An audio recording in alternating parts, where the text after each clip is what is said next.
All right, everybody. Hello, my name is Miss Nunes. I am a computer science teacher working primarily with middle school students this year. We are working our way through the Interactive Animations and Games course on code.org. Today, we're going to be looking at lesson 21, which is on mini project side scroller. So, in essence, you guys are actually going to be making your first game today. So, we're going to take this nice and slow. It'll be easy. You guys will be fine. I'm actually going to do this with you using an example, and then from there, y'all can make your own and have fun with this. So, just like every single project, we're going to start over here with our lesson resources. So let's open that up. All right. We have lesson 21, mini project side scroller. Question of the day: how can the new types of sprite movement and collision detection be used to create a game? So in this lesson, you will use what you've learned about collision detection and velocity to create a simple side scroller game. We have a couple resources here. The first resource I'll open up. It's kind of a, you've seen it throughout the entire semester, or so. It's the problem solving process. How do you solve a problem? You figure out what it is, so you define it, then you prepare, you brainstorm, you come up with ideas on how best to solve the problem. You try that idea, see if it works, and then you reflect: did it work, did it not work, what worked about it, what could you do better, etc. So that's kind of a generic resource, so I'm going to go ahead and close that again. And then the next one is, of course, really important. The next one is our rubric. So how do you make an A on this? You follow the rubric.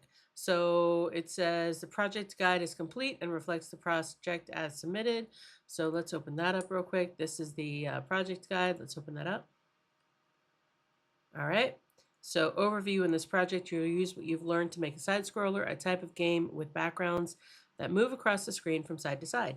There's a sample side scroller in Code Studio. Before you jump into programming your scene, you need to plan. Let's use our handy problem solving process to help us. You can refer back to the problem solving process and programming handout to help you with these steps. So you're going to define the problem. Then you're going to prepare. How are you going to do it? What are you going to brainstorm, etc.? You're going to figure out your sprites. You're going to figure out your background, your player controls, other sprite controls, sprite interactions, and variables. Now that's a lot to figure out. And again, don't worry, we're going to go through it together. You are okay. All right. And then you're going to try it, see it, create your own game, and then you're going to reflect what worked well, what didn't work, what could work better next time, etc. All right. So you sequence the program well and properly separated code in and out of the draw loop. That's a really big thing. A lot of things that I've seen in the last couple of days are people who are doing the right code, but they're putting it in the wrong spot. So it's got to be in the right spot in order for it to work. All right. You need at least 3 sprites created and animation set properly.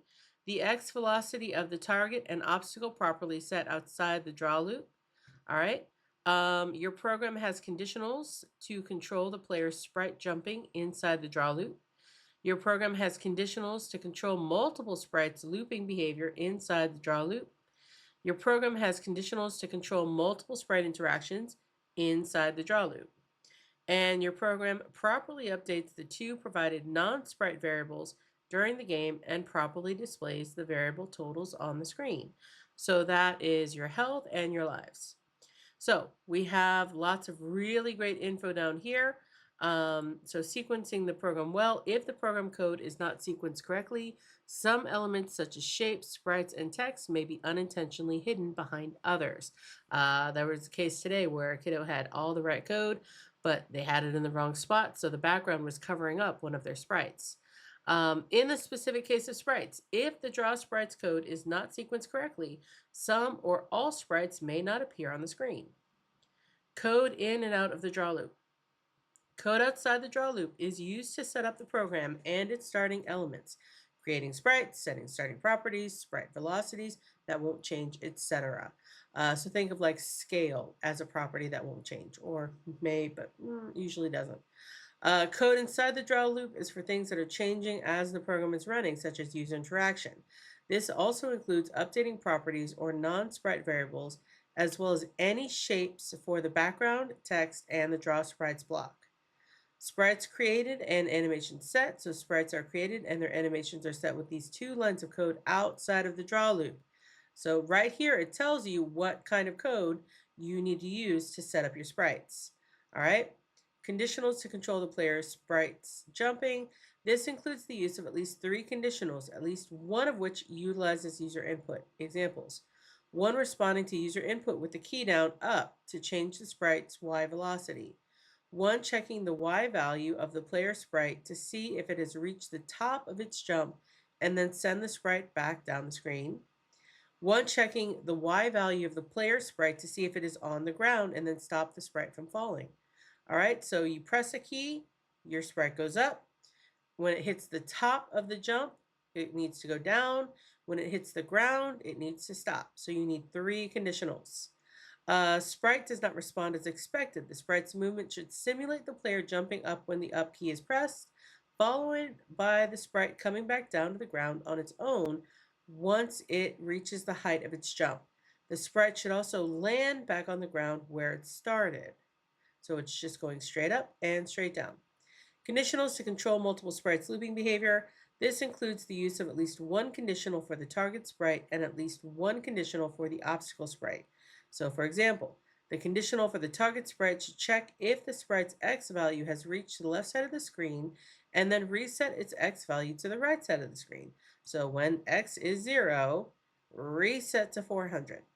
The conditional for the obstacle sprite should also check if the sprite's X value has reached the left side of the screen and then reset its X value to the right side of the screen. So same thing for the obstacle, same thing for the target.